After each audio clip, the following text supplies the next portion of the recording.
faastigii ugu horreysay dhandhandhandhararan fadxi aragtidaadii jacayl lama filaana macaan igu faniinu xubbi igu falaadhe fahangal gacalko dhararaaran bararaaran fashil iyo ka dhowrinu finish garoobe furihii naftayday faluusaadu badan iyo farda waa inaan geeya fiican hooyada iyo bum bum bum famiilkaad ka dhalatay abwaan fahad kusoo dhawow janaalada kale ah Warax TV Qaanso Media iyo Caalam TV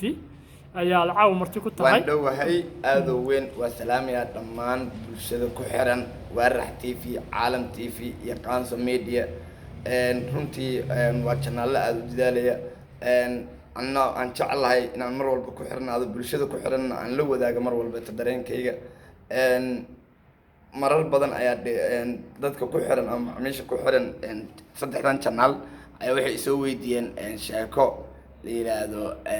deegaan xun ma jiro dadkiisa xumaan kara iyo waxyaabii aan ku hindisay runtii waxa laga dareemi karaa sheekadu qaabka u sameysanta cid walba oo dhageysto waxayna ka heli karaan Warax TV Caalam TV iyo waliba Qaanso Media sheekadu waxay u dhigan tahay deegaan ma xumaado deegaanku doonaha ahaado meeshu doonaa ku yaalo deegaan xun ma jiraba oo sababta deegaan waxa wanaajiya ama xumeeya dadka ku nool marka deegaan xun ma jiro waxa marka arintaas aan ka hindisay waxa ahayd inaan arkay dad lagu halqabsanayo gobol in la leeyahay gobol hebel waxa lagu yaqaanaa dabeecad noocaas gobol hebel waxa lagu yaqaanaa dabeecad noocaas gobol hebel waxa lagu yaqaanaa dabeecad noocaas marka ma jiro gobol dabeecad lagu yaqaan dadkiisa dabeecad u sameeyo haddii dadka gobolka ku nool ee dabci wanaagsan wax wanaagsan ay ku dhaqmaan wanaaga ayaga laga sheegay marka waxaan leeyahay dadku gobol yaan qofna lagu soo qabsan gobolka waxa ku nool qof wanaagsan iyo qof xun haddii dad xun u badan yihiin xitaa gobolka aan lacane waxa tira gobolkaas dad xun ku nool dadka sheeg laakiin alxamdulillah gobol hebel xun la dhihin marka deegaan hebel ama gobol hebel ma xumaan karo dadkiisa xumaan kara dadkiisana wanaagsanaan kara cid allaale cidii dhageysata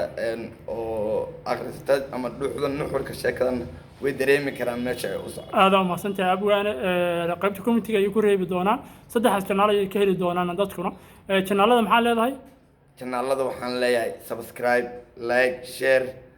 in allaale in walbeeto dadka la socda iyo kuwa hadda nagu soo biiraya kulli subscribe kana la kugu didaalan dheelaa sidoo kale gambaleelka taabta si akhbaar walbeeto waan soo dhigno ay si degdeg idin kugu soo dhacdo waliba riwaayado cusub iyo gabayo iyo heeso waxba soo wada heeso wax walbeeto waan soo wadnaa